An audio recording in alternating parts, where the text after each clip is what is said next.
Bien-aimés, il faut que nous apprenions à parler à la terre et à l'eau.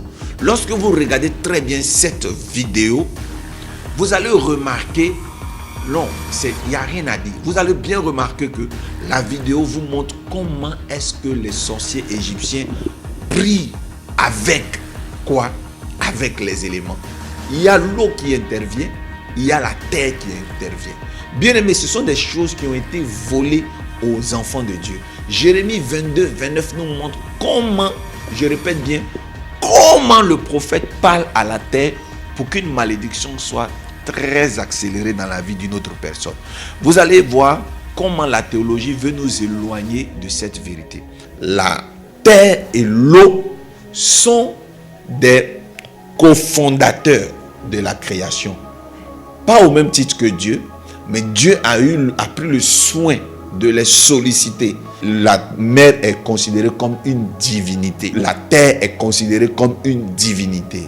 Vous devez comprendre que vous avez besoin d'être apte pour pouvoir parler à la terre et à l'eau, parce que ce sont deux entités gourmandes qui ne respectent que ceux qui leur font soit allégeance ou ceux qui leur font des aumônes et des offrandes, parce que je vous ai dit que la terre et l'eau sont très capitalistes, mais sont en même temps des actionnaires dans la création. Pourquoi? Parce que lorsque Dieu décide de créer le monde, Dieu prend le soin de les solliciter. Donc vous voyez, ce que votre Père Dieu a respecté, vous ne pouvez pas lui manquer de respect. Ce sont des divinités qui sont adorées. Donc celui qui vient déposer un mouton dans l'eau, c'est lui que l'eau écoute. Donc c'est comme un génie que tu rencontres, comme dans Aladdin. Le génie que tu rencontres, c'est son bienfaiteur. Le premier, c'est toi que le génie écoute, et c'est toi que le génie veut exaucer.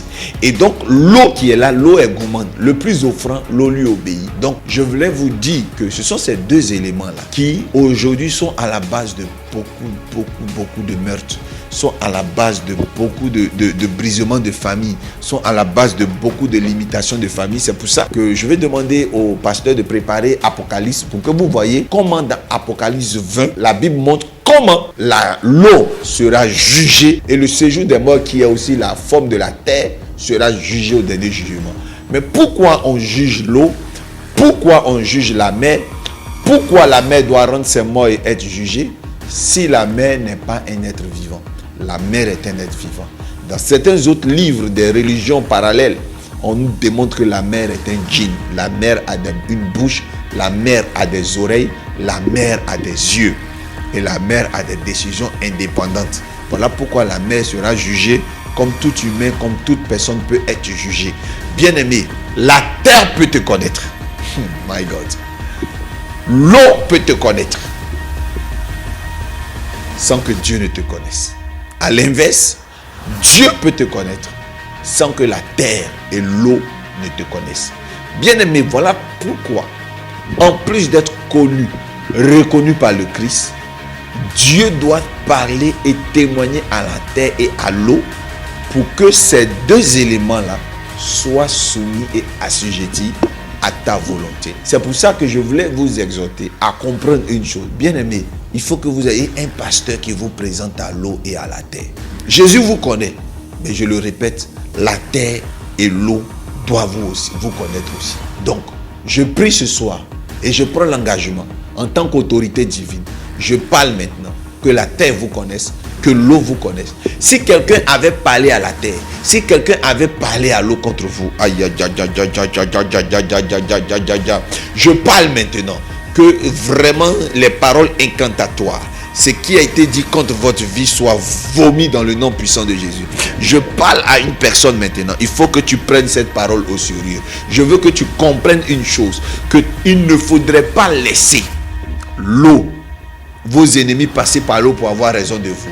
Il ne faudrait pas laisser vos ennemis passer par l'eau pour avoir raison de vous. C'est pour ça que j'annule leurs paroles de malédiction. J'annule leurs paroles de malédiction. Dans le nom puissant de Jésus-Christ de Nazareth. Ceux qui se sont adressés à l'eau, ceux qui se sont adressés à la terre, qui se sont vautrés au sol, sexe, contre terre, nus pour vous maudire. ceux-là voient toutes leurs paroles annulées. Parce que ce soir, vous êtes présentés à la terre.